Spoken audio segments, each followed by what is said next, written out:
Hello, everybody, and welcome to the Building It Online podcast, a podcast all about the successes, learnings, and failures from building businesses online. Today, me and my buddy Mike here are going to be talking about how to set up your online business from a legal structure. Like, what do you need to do? What paperwork do you need to fill out? And how do you need to, behave and act as a way that you are actually a online business? So, Mike, how's it going, man? It's good, Bryce. It's good. I'm excited for this episode. There's a lot to go through. I'm excited too, man. I think this is something that I learned a lot about the hard way when I was getting started doing this. Agreed. This took so much research on my end to get done, and knowing what I know now, looking back, it's not that complicated, but finding dedicated resources towards it that are easy to follow is not an easy thing to do. It was so simple to do, but having no information about it, I did it wrong at the beginning. So my first year of working online, I went down to my city and filed as a sole proprietor, which is like basically a tax status saying that I'm going to be doing business as myself. And I made I think I made like $45,000 the first year. And I didn't pay any taxes throughout the year because I didn't know what I was doing. But at the end of the year, I had to pay like $8,500 in taxes. It was a lot. I was kind of shocked. I guess I should have known that was coming, but I just didn't realize that was the case. But there's no warnings out there either. So nobody says, hey, $45,000, what have you paid in taxes? You should make sure you do that. Yeah, make sure you put that money away. Yeah. But my second year, I did essentially the exact same thing. The only difference was that I did some research. I filed as an LLC and then got that to be, registered as an S Corp or however, like an LLC. Taxed as an S Corp. Taxed as an S Corp. I made a little bit more money the next year and paid like $1,500 in taxes. Woo. Like the difference was astronomical. And the only real thing that I did differently was how I registered my business and filed my taxes. So it made a massive difference. And that was made me realize like, holy shit, this is super important stuff.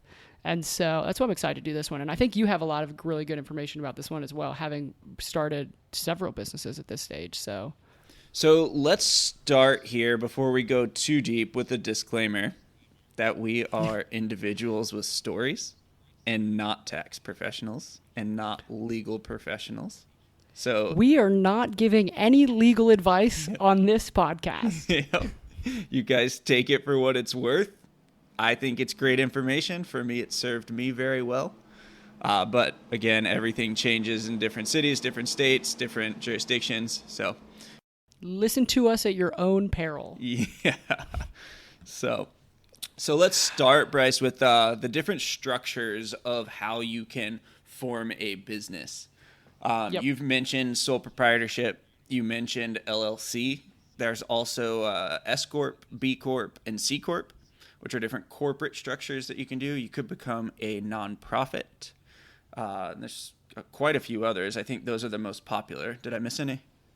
No, I think those are the big ones that I'm familiar with. And I saw some stats because I was actually, the reason we decided to talk about this because I was looking it up because a few years ago I saw a stat that was like 72% of businesses in the U.S. are sole proprietors. Wow. But that was a stat from like 2012. And then apparently either the data's wrong or there was a huge swing and now like 30% are sole proprietors. But that's still a lot of people being a sole proprietor. Yeah.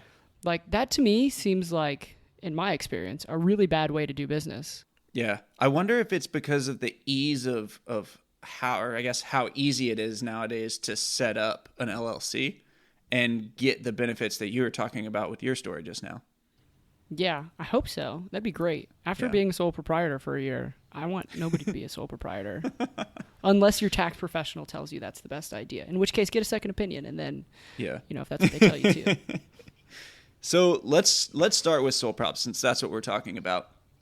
In my experience, sole prop is the easiest one to set up because there's almost no cost to it. You just file a piece of paper and you say, hey, me, Mike Sebastian, is going to be a business this year for these purposes, right? Whatever it is that I decide to do. It does not require you to set up a different bank account. It does not require you to open a credit card in the business's name. Everything that the business does, you could do. Everything that you do, the business does, essentially. It just allows you to, it's just a formality to tell all of the tax institutions that you are actually earning money on your own. Is that right? Yep. I think that was how it worked for me. I think in my city there was a filing fee of like $20 or $30. Right. In Austin to do that. But then, yeah, that was it. And I had a sole proprietorship, a sole prop, and I was in business. So some of the downsides of that I've heard about, and now I've never owned a sole prop. I went straight into an LLC just based on a little bit of advice that I got in the beginning. But some of the downsides that I've heard about are that if anything goes wrong and someone sues your business, there is no separation between the business and the individual. So if you're running an online business, you do something super scammy and someone says, hey, that's illegal, you can't do that. They come after you with a lawsuit. They could essentially take everything that you own because the business and the individual are the same entity. Yep, that's my understanding. So yeah, if anything goes wrong and someone sues you, then they're suing you, the person. And that means they could take your house, they could take your car, like anything they need to get their payment. Like they can come after you for it because you are essentially claiming that you're doing business as yourself. Right. And then from a tax perspective, how everything works is your business makes money, it goes into your personal account, your personal self makes money, it goes into your personal account. And then at the end of the year, everything is lumped together and looked at as in how much money did you make as a whole. It doesn't matter if it's business or personal. And then that gets taxed. Yep. And so you have less deductions and it just generally more taxes to pay. So I don't know why you would want to do that unless, maybe for some reason in your state that's better. I don't think it is though. I feel like if someone's not sure, there's a lot of people that I know that are not online businesses, but like hairstylists that get into it and they're not sure if they want to work for someone else or if they want to do their own thing or if they transition back and forth. Then they start with that and then change in the future into an actual LLC or corporation, which is a good point that once you pick a business style, business structure, you don't have to stick with that forever. You could be a sole prop for 6 months and then form an LLC and transfer everything over to that. Yeah, that makes sense. So let's go into the next one, which is an LLC or limited liability company. Tell me about your experience there.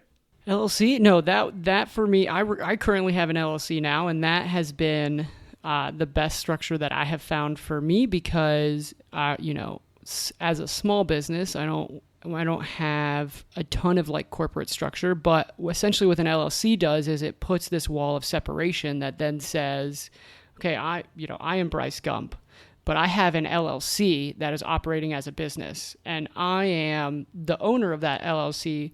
But kind of going back to that liability example, like if something happens and someone sues the business, they're suing the business and they can sue the business and try to take the business assets and get payment back from the business. I am not the business. I just own the business. So there's a separation there. And maybe that's why they call it a limited liability.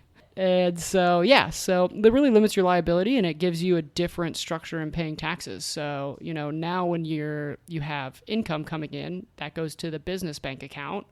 Then you deduct all your expenses from the year. So you take out all the, the contractors you're paying and the expenses you have to pay and all this different stuff that you're doing. And then at the end, you have your taxable income. That's exactly how I understand it. One of the best analogies that I read in a book, I think it was Think and Grow Rich, but I'm not 100% certain on that, so don't quote me.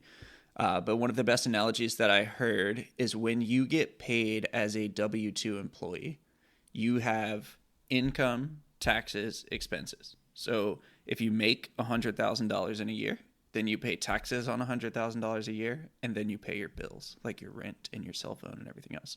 As a business, it's different. So your business entity, for you, Bryce, it's Major Impact Media, makes money, then pays expenses, then pays taxes. So if Major Impact Media makes $100,000 in the year and you have $90,000 in expenses, whatever those may be, then you only pay taxes on the $10,000 that's remaining. So it flips the last two, the expenses and the taxes. And for me, that's been transformational in everything that I do, because the business structure is set up in a manner, since it does receive that like discount, if you will, or just the reverse, and when you pay your taxes, that you can hire employees, and that's considered an expense, or contract out, graphic design work and things that your business needs, and you pay that first, then you pay taxes on it separately. One of the complications in doing that and having the LLC structure is that everything has to be separate. So you can't have one bank account for your personal income and your business income, because you have to track it both independently. So my current setup is I have a personal checking account, a personal savings account, then I have a business checking account, a business savings account, and then a credit card for each, a personal and a business. So they're completely independent. Yeah. I think that book was Rich Dad, Poor Dad. That's I don't think right. that was Think and Grow. Rich That's Dad, right. Poor Dad. Yep. That's a classic. Yeah, no, I have the same setup, and it's awesome. So I love it. I have my LLC, I have my personal accounts, and then I have my business accounts, and it makes everything super easy to separate it. And one thing that helped me a lot in just organizing business is once I had that set up and just started paying myself a salary, like life got way simpler. And so I have business credit cards. They automatically deduct out of my business checking account. I automatically get paid as an employee of my business, and things got like way simpler managing money after that. Yeah. Now, one of the differences, or I guess the complications in an LLC that's not really that complicated, is there is no corporate tax structure for a limited liability company. There is a corporate entity and a corporate legal term for an LLC or a limited liability company. But when it comes to the IRS, there's no LLC filing. So you either have to pick sole proprietorship, partnership, or S corporation at the end. Or I'm sorry, corporation. So you can file as a corporation. So what I've done personally is elected to file as an S corp or an S corporation, so that when at the end of the year I do get that flow of income, expenses, taxes, versus the alternative of sole prop, which is income, taxes, expenses. I did the same thing, but I didn't know really why. I was just advised to do that by a tax professional, so I did it, and it seems to be working really well. So that brings us into corporations. So there are three main style. There might be more than this in reality, but there are three main style of corporations. One is an S corp, one is a C corp, and then one is a B corp. B Corp to me is the newest and the most interesting, which we'll get into last. But let's go through S and C Corps. I know that the S Corp filing is more flexible, whereas the C Corp filing is more rigid. And how it was explained to me is that the S Corp works much better for smaller companies, whereas the C Corp works better for the larger multi-million, multinational companies. Some of the differences are the S Corp, you don't need a board of advisors. The C Corp, you do. That seems to be my understanding of it as well. Like that's what I get too. But this B Corp one is newer, right? I mean, I don't know how new it is, but it sounds really interesting because it's a benefit corporation. Like exactly. Correct? So B Corps there's two classifications for B Corp. One is a legal status of benefit corporation or B Corp. The other is being B Corp certified or having your certificate, your benefit certificate, I think is what it's called. They're both relatively new, last few years, but there are some large companies that are getting into this, including Patagonia, Ben & Jerry's, Cotopaxi, like some big brands. And the coolest thing about them for me is instead of just going after money, you now have to put your mission into your legal entity filing. So when you file as Ben & Jerry's or Patagonia, you have a mission statement for what you're going to do to improve the quality of the world, essentially. What's the corporate benefit? And you can legally do things in your business, and if anything ever like went to court, you can legally stand on the fact that you have this mission that you are doing to make the world a better place. So it's two steps. The first thing is you have to file as a B Corp. And then the second is that you have to meet all of the criteria for the benefit corp certificate and get qualified for that. Now there's a handful of items that you have to do in order to qualify for that. Yeah, but I just heard about this a couple months ago because someone told me that they filed their business as a B Corp with the specific mission of trying to create a personal development site that empowers people to become more aware of what they're doing. And like that's stated in their legal mission of what their business is trying to do. So not only are they taking into account their stakeholder, like their shareholders as far as their investors, but they're also mission driven to benefit, their customers in like their legal entity, which is just different because most corporations, up until now had been literally just for their shareholders. And now it's like there's an option to say like, oh, we want our business to be more than just about making money. We want to make money. You need money. Money's good, but you can do more than just make money at the expense of all else. So there's a website that you can go on to see a lot more information on this. It's bcorporation.net, and it's titled Certified B Corporation. It says right now there's 2,933 companies that are filed as a B Corp in 150 industries in 64 different countries with one unifying goal. So it's really neat, definitely worth checking out if you're eco-minded, if you're just anyone that wants to make a difference, that wants to have a real dramatic impact. This is the way to do it with a corporate structure. So I want a B Corp one day. Me too, honestly. Can we have a B Corp podcast? Oh my gosh, that'd be amazing.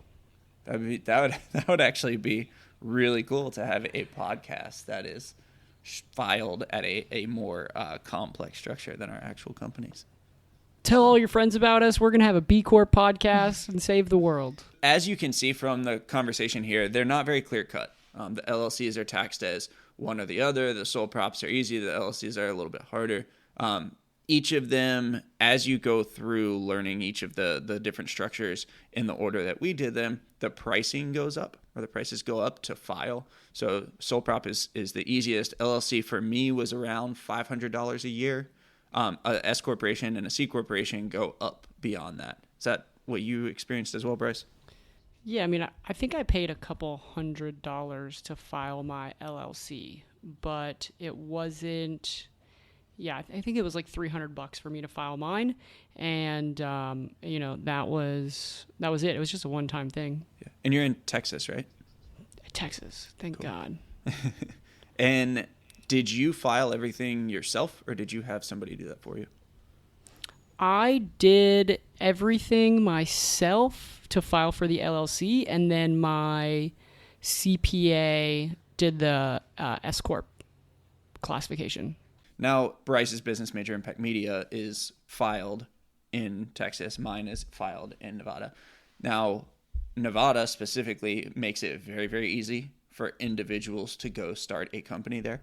So it was not difficult for me at all to go online and do everything from the computer.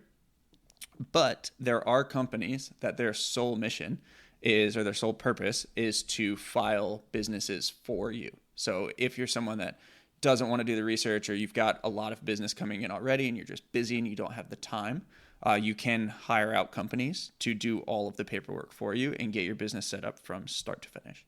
So I think you've worked with a guy that does that in the past, right, Bryce? No, that's a good time for our unofficial sponsor of today's podcast, Llc University, ran by a guy named Matt Horwitz. Matt doesn't know that he's our sponsor for today, but he's got the best website that I've seen about how to start an LLC, llcuniversity.com, because he basically breaks it down by every single state, how to do it, where to go, where to register, what paperwork you need to file, all of that good stuff. And he makes it really easy to file your own LLC. I did my own, and it took me I think an hour or two to file all the stuff, send it to my CPA, and that was it. So it was super easy to do. And so you could do it yourself, or you could pay someone to do it for you. Nice. Thanks, Matt. Thanks, Matt. Matt, you rock. Well, Mike, what should somebody do now if they, are in business, are starting a business, want to operate as a business, and need to figure out, hey, what do I do next? My best advice is just start. For me, it was nerve-wracking doing the research. I was trying to get 100% of the knowledge before I actually took the first step. And I don't think that that's a good way to do it. So do a little research, figure out the best entity for you, figure out where you live, where you would like to file, the differences, the tax benefits of each place, and then start, because it's a minimal investment, both time and financial, but it's very, very motivating. So once you get the articles of incorporation or the certificate of acceptance, whatever it is that the government entity is going to send you, once you have that in your hand, you will feel so empowered to go out and get more business and do more business and actually, progress down that step and carry that momentum into a successful online business. Yeah. I think something I learned really early on was the phrase, the cost of doing business. If you want to be running a business, you're just going to have expenses and things like, spending $300, $400, $500 getting an LLC done. That's the cost of doing business if you want to run a business. So get it done. It takes a few hours. Check out llcuniversity.com or some other online resource.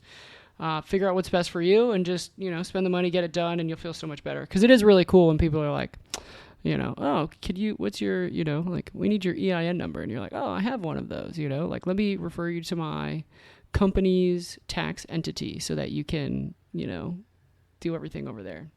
Operating as your business and not yourself. It's fun. Cool. So to review here, we've got the difference between business and personal. We've got a few different entity structures for sole proprietor, limited liability company, SC, and B Corps. We've got different tax structures, which are very similar to those, just without the LLC in the middle, because it either goes to sole prop or corporation. There are also many others out there that we did not mention that are less common, but these are absolutely the most common. And then it's going into researching, where you want to file, where you want. Also covered the legal responsibility and liability of owning a business, and then the steps that you need to take to get started, mainly being step one of starting the company. Well, all right. Well, that's all we got for today's episode. I hope you liked it. It's a super important topic, and if it saves you thousands of dollars or prevents you from getting sued or makes you feel more motivated to start your business, get your business going, hey, that's a great thing to do. So we thought this was a cool topic, and we hope you enjoyed it. If you did like it, please leave us a review on the iTunes, because that's what the internet wants, and we want to give the internet what it wants. So if you do that, that'd be great. And if you want to contact me or Mike, you can find us on the socials, the medias. I'm on Facebook at majorimpactmedia.com. I'm on Facebook under Get Outside ROI, or on the website outsideroi.co.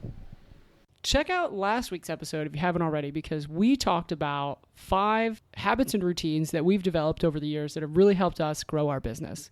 And we think they could really help you grow your business as well. So check that out. We hope that you enjoyed today's episode. Have a great day and keep crushing it out there.